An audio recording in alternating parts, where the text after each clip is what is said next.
بسم الله الرحمن الرحيم، والسلام عليكم ورحمة الله وبركاته. أهلا وسهلا بيكم. النهاردة فيديو جديد سهل وبسيط وهيعجبكم جدا إن شاء الله. هنعمل النهاردة مع بعض القرص بالسمسم والسكر، قرص الأفران بطريقة سهلة وبسيطة جدا في البيت، وهتعجبكم إن شاء الله.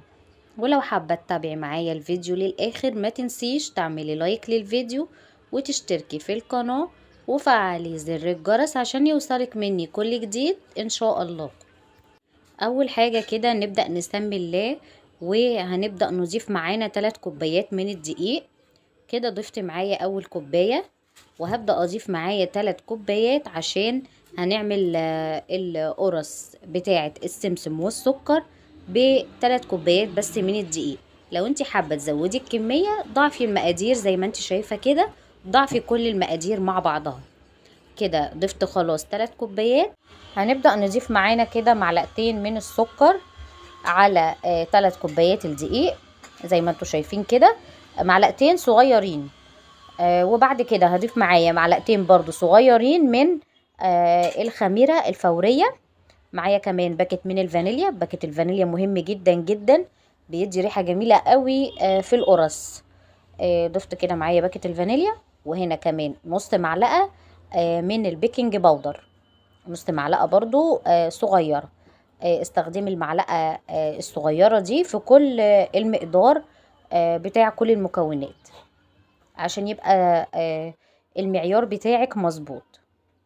قلبت بقى كده كل المواد الجافة دي مع بعضها، وهبدأ بقى كده اضيف معايا نص كوباية من الزيت، بنفس برضو الكوباية اللي عايرت بيها الدقيق، يعني نفس الكوباية المعيارية تستخدميها هي في كل المقادير معاكي. نص كوباية من الزيت هيطلعها معاكي زي قرص الأفران بالظبط. أبدأ كده برضو أقلبهم كده شوية مع بعض مع الدقيق، وبعد كده هبدأ بقى إني أضيف لها المية عشان نلم العجينة بقى، عشان نبدأ العجينة تتلم معانا وتبقى متماسكة كده. نسمي الله. هبدأ أجيب معايا كوباية من المية، وهضيف منها شوية بشوية، يعني مش هحط معايا الكوباية كلها كده مرة واحدة. حسب ما الدقيق معانا نشوفه هياخد معانا مقدار مية قد ايه.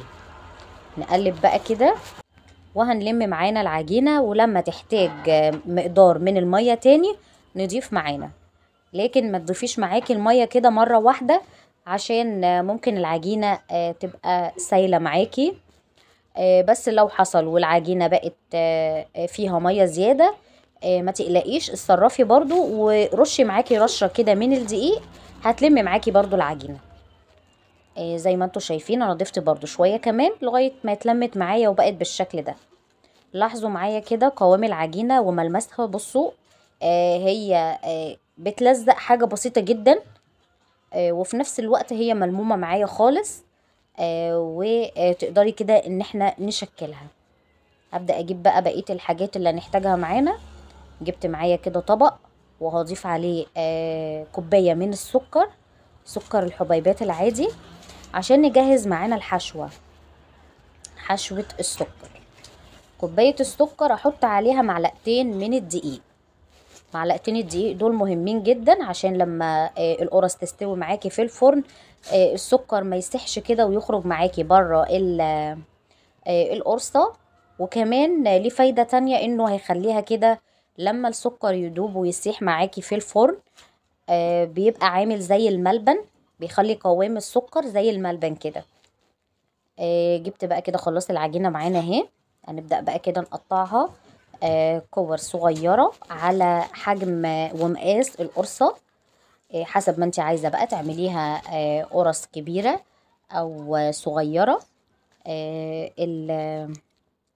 الخطوة دي ترجعلك انتي تختاري حسب ما انتي عايزة.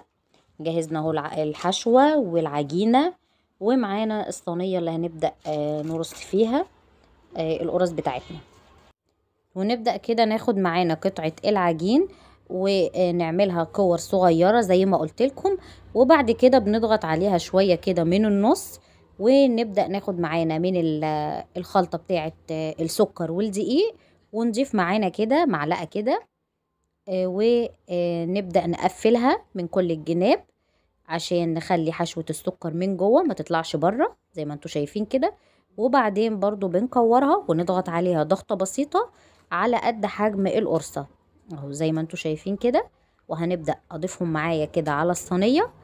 وبعدين هنكرر نفس الخطوة دي في كل العجينة اللي موجودة معانا. وبنكرر برضو معانا نفس الخطوات. برضو ناخد قطعة من العجينة ونبدأ نضغط عليها ضغطة بسيطة كده، وناخد معانا من الحشوة ونقفل عليها برضو من كل الجناب كده عشان الحشوة متطلعش معاكي بره، ونضغط عليها ضغطة بسيطة. وبتكرري برضو نفس الخطوات لغاية ما نخلص الكمية كلها معانا بتاعة العجينة. لو انت حبيتي تعملي حجم القرصة كبير هيطلع معاكي حوالي 11 قرصة، لو عملتيها صغيرة هيطلعوا معاكي 15 واحدة. لو انت هتعملي 3 كوبايات من الدقيق، انا عاملة 3 كوبايات دقيق بيطلعوا معاكي 15 قرصة صغيرة. يا اما لو انت حباها حجمها كبير هيطلعوا 11 قرصة كبيرة. انا عاملة معايا هنا كام واحدة من الكبار، وبعد كده كملت الباقي من الصغيرة. شكلها طلع افضل على فكرة، وحسب ما انت تحبي.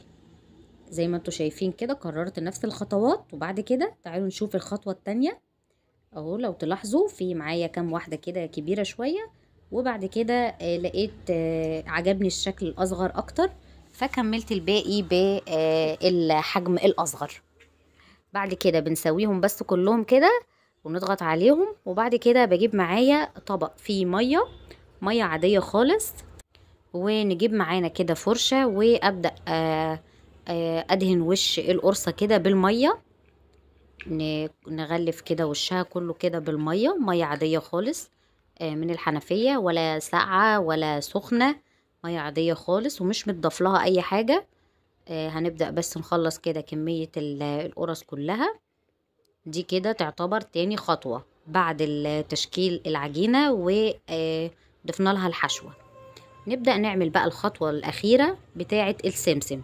هضيف معايا كده برضو حوالي كوباية من السمسم، وأبدأ أحط عليها معلقتين من السكر، معلقتين كده من السكر عشان لما نحط معانا السمسم ده على وش القرص يدي معاكي لون أصفر كده وحلو، لون ذهبي حلو. الخطوة بقى اللي بعد كده بنجيب معانا بقى الصينية، وبدأت كده ضفت معايا نقطتين من الزيت ووزعتهم كويس كده في الصينية عشان تكون متغلفة كويس بالزيت والقرص ما تلزقش معانا في الصينية. القرص بقى كده نبدأ ننزلها كده معانا في طبق السمسم زي ما انتوا شايفين كده، وبعدين هنحطها عندنا في الصينية زي ما انتوا شايفين. بصوا اتغلفت ازاي وبقت مليانة من السمسم اللي احنا ضايفين عليه معلقتين من السكر زي ما انتوا شايفين كده. القرص دي اللي انا كنت دهنه وشها بالميه، عشان كده اول ما بنحطها معانا في الطبق اللي موجود فيه السمسم والسكر بيلزق معاها على طول على وش القرصه. بصوا زي ما انتوا شايفين بالظبط مليانه زي القرص اللي بنجيبها على طول من الافران. هتبدأي ترصي بقى كده، ودي الصينيه اللي هنسوي فيها. بعد ما نخلص الكمية كلها هنسيبها تخمر لحوالي لمدة ساعة، لان احنا في الشتاء فهي بتاخد وقت. لو كنتي في الصيف هتاخد معاكي نص ساعة او كمان ممكن ربع ساعة. الخميرة تبدأ تشتغل معاكي في الصيف اسرع، لكن في الشتاء بتاخد معاكي وقت شوية. دي طريقة تانية لو انتي مش حابة انك تدهني وشها بالفرشة وكده، عايزة تختصري الوقت، فممكن تجيبي كده طبق المية وتنزليها كده في المية، وبعد كده تحطيها برضو في طبق السمسم. الخطوة اللي تلاقيها انها مناسبة ليكي اعمليها. انا وريتك طريقتين، لو انتي حابة تعمليها كده مفيش مشكلة. وندخلها الفرن على درجة حرارة عالية وفي الرف اللي في النص. واول ما بتطلع معانا بنرش على وشها كده شوية مية بالبخاخة او بايديكي كده نقط بسيطة بس كده، وبعدين بنغطيها بفوطة، فوطة تكون نظيفة تبدأي تغطيها كده عشان وشها يضطر معاكي ما تبقاش ناشفة. بعد كده بتقدميها وبألف هنا وشفا على قلوبكم يا رب. كل اللي يجرب الوصفة منساش يقول لي ايه رأيه في التعليقات. وكده خلصنا معانا فيديو النهاردة. عملنا قرص السمسم والسكر بطريقة سهلة وبسيطة جدا في البيت. ولو عجبك الفيديو ما تنسيش تعملي لايك للفيديو وتشتركي في القناة وفعلي زر الجرس عشان يوصلك مني كل جديد ان شاء الله. لغاية هنا الفيديو بتاعنا خلص. اقابلكم تاني فيديو جديد ان شاء الله، واقول لكم السلام عليكم ورحمة الله وبركاته.